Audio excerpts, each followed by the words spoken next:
بگشتی یعنی ارکا خو بجیناین دویه که دکو لسر روش راستقینه یا دورین کردان لحلب شیخ مقصود و اشرفیه بون نمونه بنویسینن هون دوی درباره دا چل بیجن گلک باشه دماکو روشنبیرن کردا براستی برولا خرابوبانا تفگرا کردی ندهاشت وی آستاکو ام ایروش برفدی دکن راستی روشنبیر و نویسکارن کرد برولا خویا تایبت کو پیویست رانبون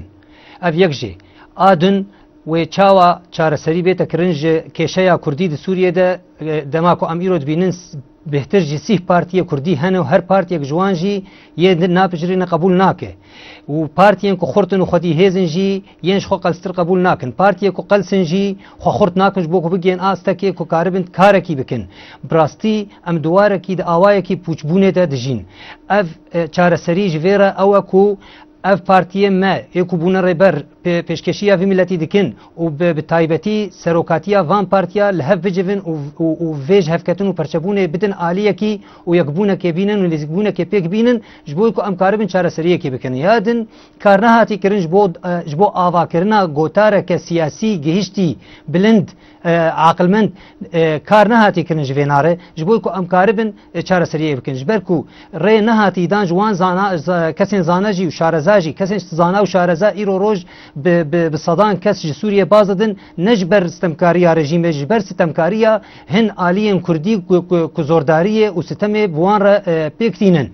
گله کس رویان جبر استمکاری هن عالیه کردی بخوجی افجی تشتکی گله کی زور و گرانه ادی دماکان بخوازن و کشیه و پرسگری که چاره سر بکن هجای کو ام لوان روشن بیران بخوجی خودی در کون چوکو پارتیان بریار سیاسی تنه دست خودشتن و ندانه وان کسین شارزا و زانا کو کاربن رولا خرابن یکی کو زانا و شارزا به شرویت تکرن افجی هي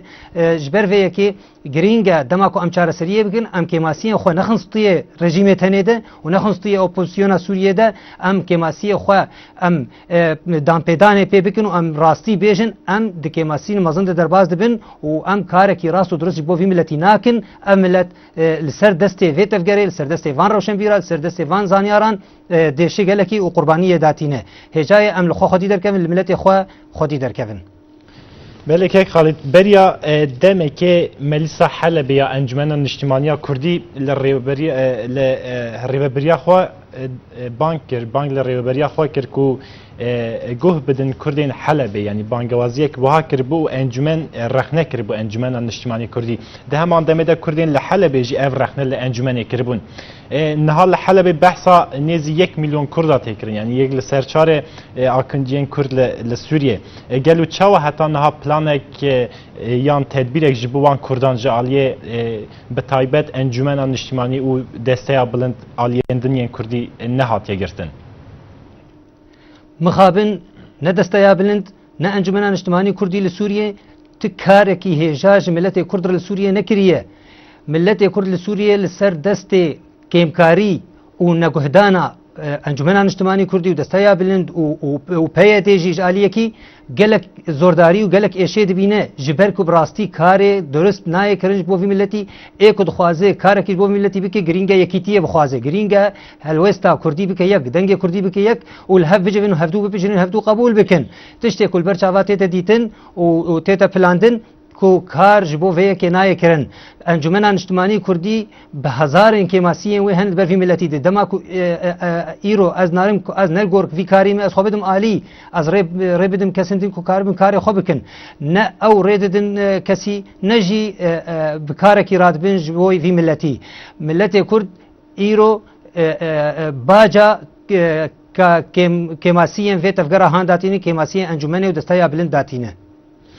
بله زور باشه که خالی از وگرم جنب جاره کدین که خوزان چما کردین حلب حتی نهاجی بتنی هات نهشتن جدست بکا پیفچونین لسوریه حتی نهاجی کردین حلب روشوان در روشک مترسیه و خطر دیلی کردان وقت تخواستن گوه ندان و صدمین وی که چنه یعنی کرد چما الوی داره بتنی تنهشتن دوبگو از دوبه من برید از راستیو بیجم نابگو هم راستیو بشیرن جبرگو پرانیا وان آلیگری پیاده بون اول راستیه که جبر و یکی جی يعني مثال لتلعراني ديسا بهمان تشت لتلحاطي بهمان تشت برانيا وان آليجري پیدی بون جبرگو ایرو او نخوشیاکو های دنابر تفگره مدجی و اویگو پینوسن روشنبیرن ما هین کورتر دکن و پرچبین زیادتر دکن ویگو هیچ گو يعني انجمان اجتماعي جي كردي انا كسي بيتر جرينجي ندي حلبي وبتايبت عفريني جي ازين نمونك بينم انا هاجبو دسته بلند كرد انجمان اجتماعي كرد لسوريا بينج اندامي خا هل بجارتن شاند نوف وكو نوناري خان دو دسته بلندا هر بينج جنافچه جزيريه فرق نينه جزيري جي كردستانه لاما عفريني كوباني حلبي شامي ابانا همو تكس تظلامي سياسي تنبي دسته بلندا نوناريتي وان كي لهمو هر بينج جزيري بن يعني اوياك ايدن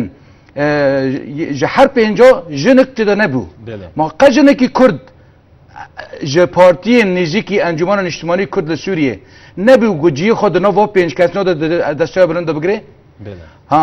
اف همون خوشینه یعنی اف ذهنیتا کون اف ذهنیتا کو دبن باندورا رژیم بعثا کو هاتیا وکرن هیچ دناف تفکر مای کردی دا و دناف پارتی مدا هین باندورا خاص هيا و بردوامه اف هیچ کو اوانا نگرینگی بدن حلبه بونمونه لحلبه بارتيا يكتي وحده او بريس شخالي كسكرتيرتي ويدك او هيا اندام الوي هنا او نوتش لكن كاردكن لما خابن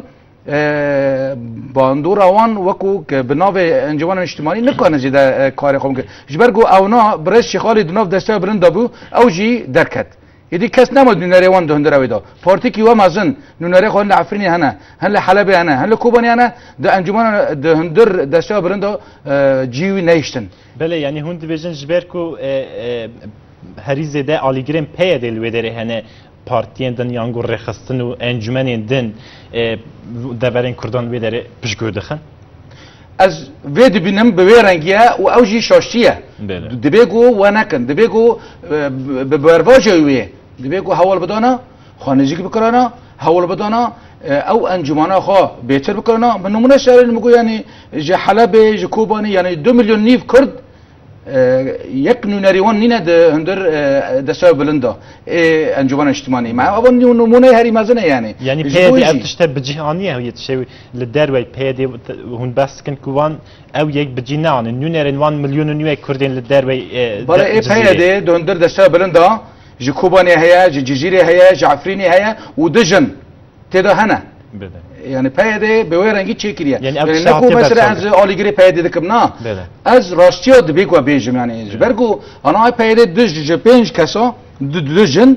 و اوانه دجی جعفرینه جکوبانی او يعني جهر من نفسه كي او كريه يعني جبو يجي دس ايمن از رخنه انجمن اجتماعي دكم جبو برجاندي وان باشه جبركو دوسه دون تمي چپک له دخن تمي چپک جير لخست واچوغي توي انجمن شوتينه دبيگو تجانا جير بيجي يعني واكي ما شيته واششتيه نا پیداجي گلک شاشتيه میگوت نه ود بيجي مجي ارخنه جكم اوان جيخي خوش حالي دبينن جبو يجي اد بيجم صدما هري سركي یک نبونا کمبونا اندام وان یه دو دیجی يعني او نخوشیا کو هيا باندورا ويل سر وان هين بردوامه از جيبي دكم بكار بنويت درباش بكن اي باشتر به بله كيك خالي التعليق ولا سربيه كيتشا الجبركو انجمن الاجتماعيه كردي خودی نفوذ خونیه لدورین وکو افرین و کوبانی حتی وک ما گفت دورین کردان لحل بجی لورا وکو پیویست پشگیریه ناده آلیکاریه ناده کردین ویداره تعلیقه ولی سر به یکی چیه؟ راست انجمن اجتماعی کردی جدت پیکا دامزراندنا خواه برولک هجا رانبو و باندورك انجمني لسر ميدان تفاعي نهات بلاندن نهات ديتن افجي فدگره صدمه کو دهندره انجمني بخود ناکوکیک مزن هید نافبرا چند هیزن کو پیکهاتن و انجمنینه جبر کو دهندره انجمني ده هن پارتین هن او از کارم ناوان بکم او هیزن کاربسته یکو کار دبستین کار دراوستین نهل کتب ریاجی بیت استاندن نه افتنێژی ئەو ئالیێن دنجی کۆهەنە ئەو بخۆژی تکاری ڕاست ناکەنج بۆی کو ڕاستی ئەف ئەنجومە لەسەر نگێ خوا لەسەر پێخوا ڕاوەستە ئێدی دنەڕینا مندە ئەز نەڕینا خۆت بێژم تو گەشببینی و تو هێوییا من دکارێ vê ئەنجومەنێ دەتنە هێژایە کەسێک و بخوازێت کارێکیش وی ملەتی بکە دەبژێ درشمان بەردە دەبژێ شعاراتان بەردە نەبگوتن و ئاخافتن و گوتنایە و شعاراتایە بکارێ کارێک نایەکردن ئێدی ئەف ئەنجومەنە هان ئەم ئیرۆ بریارێکی بدن و ئەف ئەنجومەنە هان ئیرۆ براگاندنێکی ئەم بدن خویانێ ئەف ئەنجومەن پێر نایە ئەف ئەنجومەنە هان نەما چارەسەر پرسگرێکەوێ چارەسەر نابن ji ber vêyekê girînge li şûna wê tiştekdin bê avakirin û bi rengekî hêja û bi rengekî zanistî û dûrê em tevgera Kurdî bi xwe jî dûrê opozisyona Sûriyê nexînin îro dema ku em dibêjin hêzên çekdar derbasî Helebê bûn derbasî Eşrefî û Şex Mexsûd bûn û serêkaniyê bûn dema ku îro em wek pêkhatiyekê di hindirê opozisyonê debana menêkarî baya ji nêzik bandorek li biryarên van çekdara jî bikira êdî dûrbûna me bi xwe jî ji opozisyonê yek ji ziyanên ku mezin ku em digihînin milletê xwe digihînin herêmên Kurdî ئەنجومەن دەستەیا بلند و تەفگەرێن سیاسی کوردی بتەوایی پەیەدێ کارێکی کو تێتە خستن ژوی ملەتی بڕاستی نایەکردن ji لای تەوان بەێ کەی خاڵیت وە هەردوو کاژی هەم وە هەمژی کەی کۆزان ئاماژە بەوەیەکی کرد و وەکو پێویست پارتی و ئالیەن کوردی بەری خۆنادن کوردین لە حەلەبێ ئەم مەبەست ئارمانجەمە تایبەت گوتوبێشکردنە ڕەوشە کوردین لە حەلەبەیە باشە دوێ ناوبەردا ئۆپۆزیسیۆنە عەرەبیجی ئەو پشتگوێ خستنێ هەتا بگرێ ئەگەر خراپتر نەبن باش نینە باشە ئەv دیمەنێکی چاوە دخوێ لە جەم مرۆڤ یعنی جەزاکردنە خەڵکێوێ دەرێ ژبەرک و سەر ئەنجومەنان نیشتیمانی نیە لەورە ئەنجومەنان نیشتیمانی پشتا خۆتێ کردە وەکو جەزاکردنێکی نایە دیتن ئەو تشت ئەنجومەنا کوردی نەل حەلەبێ و نەل لە باژارێندن نەل دەڤەرێندن تی کارێکی ولۆ هێژای کوتێتە خستن نەکریە نەژبەر و ئەنجومەنا کوردیرانە ئان نەب ئەنجومەنا کوردیرانە ئەنجومەنا کوردی بکارێ خۆرانابێ ئەv یەکژێ ئادن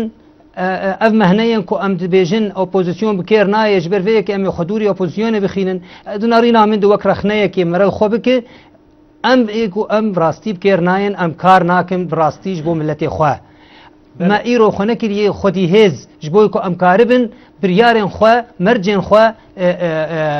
eger bikin ferd bikin li ser opozîsyonê jî بەێ کەک خاڵیت ئەزێ پرسا خۆیان داویە ژێ بکەن ji berka demame bi dawî tê mezintirîn metropola Kurdan li Sûriye Helebe Heleb jî bajarekî Sûriye pir giring e bêguman di her warî de û çavên her kesî li wî bajarî hene bi nêrîna we rewşa Kurdan di rewşekê wiha de ber bi ku diçe yanî wekû pêwîst partî û aliyên Kurdî rûyê xwe tê nakin berê xwenadinê em bêjin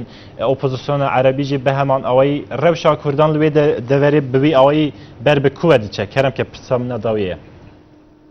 milletê ku bêxwedî be û bêrêber be û rêberê wî jêr kar neke wê rewşa wî çawa bo wê rewşek xerabe ber bi xerabiyê didire hêviyê min tune ku em karekî baş bikin ji vî milletî re ev millet gelekî li ser destê me di vî karê kêm de dêşe û ez negeşbînim bi vî karî û bi rastî jî me karek dijî rejîmê jî nekiriye û me karek ji bo xwe jî nekiriye ji bo ku em hebûna xwe biçespînin û em cihê xwe bigirin di hindirê opozisyonê de dijî rejîma Sûriye ji bo rixwandina vê rejîma stem